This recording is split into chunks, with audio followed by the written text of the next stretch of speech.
A nobleman agrees to let you go in exchange for completing a quest. Somebody else later offers you a cool magic item, but you have to do something first. These are a few examples of deals that players make frequently in Dungeons and Dragons. And the reason why they're so fun is because you get to choose something. It gives you a little bit more control over your story. However, there's usually a price involved, but you usually get to choose that too. So, deals are just all around fun in Dungeons and Dragons. However, they're not really formally defined in the rules. So, I figured I would take a crack at it and create a spell that is a bit of homebrew magic stuff. So we have the spell Asmodeus' Binding Deal. It's cast in time of one action, range of touch, and has a material component of a signed contract. Now, the duration would be specified in the contract.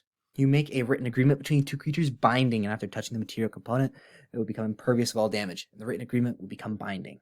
Now, the component being impervious to all damage and stuff like that, that is important because the paper itself could become some sort of plot hook, like if your character were to forget the exact details of the contract, right?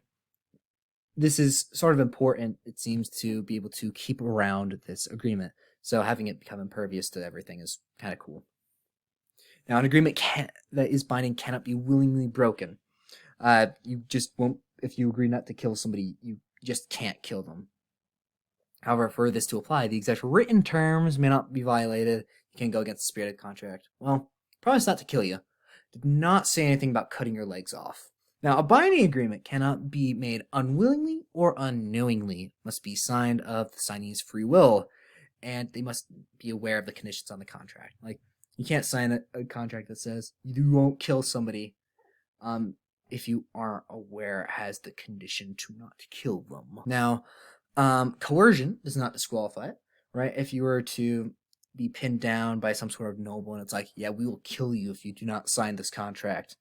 Like, that doesn't make it any less valid. When you sign it, you're still doing it freely. And you are aware of the conditions of the contract, not being killed. Now, manipulating somebody using magic in order to sign it will not work if you forcefully make them sign it. Like, dominate person. You can't force somebody to sign it and it being binding on them. That's just kind of lame. However, you can manipulate their memories. Right? That's sort of a staple of some, like, you create a shady deal. Oh, you've forgotten about the deal. Hehehe. And guess what? You were willing and knew about the conditions when you signed it. So you're cool. You also can, like, manipulate their memories to make them care more or less about the deal, right? So if you're to be like, oh, we're giving an agreement to be free. That's just an easy example. However, you know that your friends are going to be coming to save you, but they manipulate your memory into thinking that your friends are already in the prison next door. Well, you're now willing to sign the contract, and you very well may do so because you want to help your friends out too.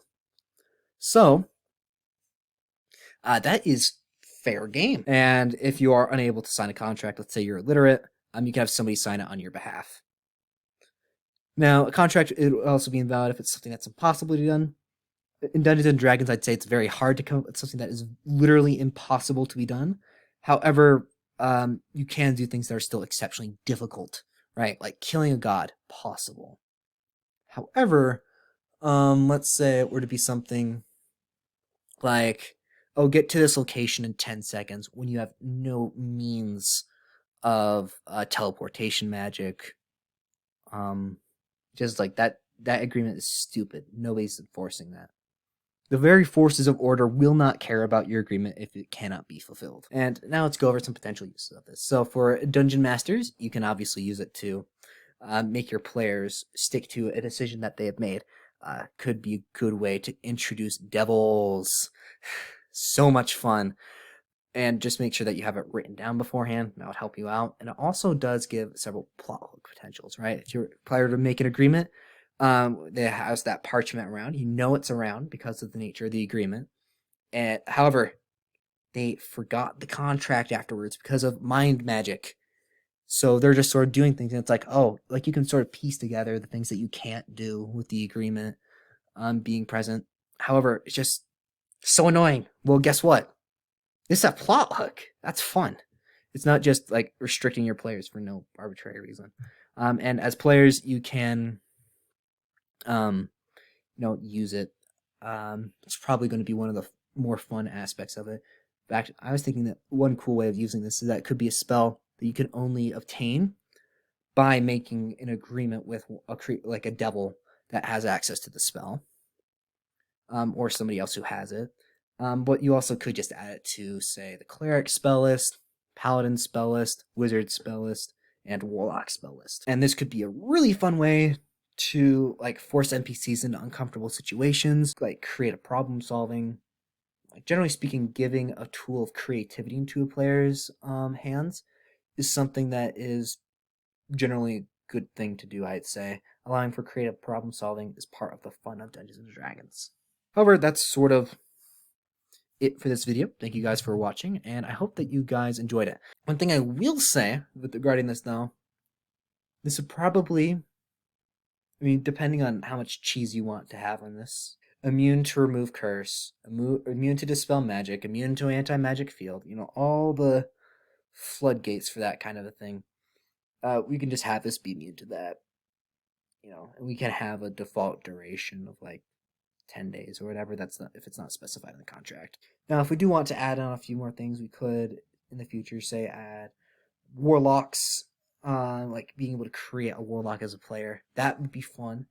At just, if you guys have any recommendations for that, put that in the comment section, and I will maybe make some sort of sequel video as to things that you can do with this as a player in Dungeon Master, more specifically than just 2 slides.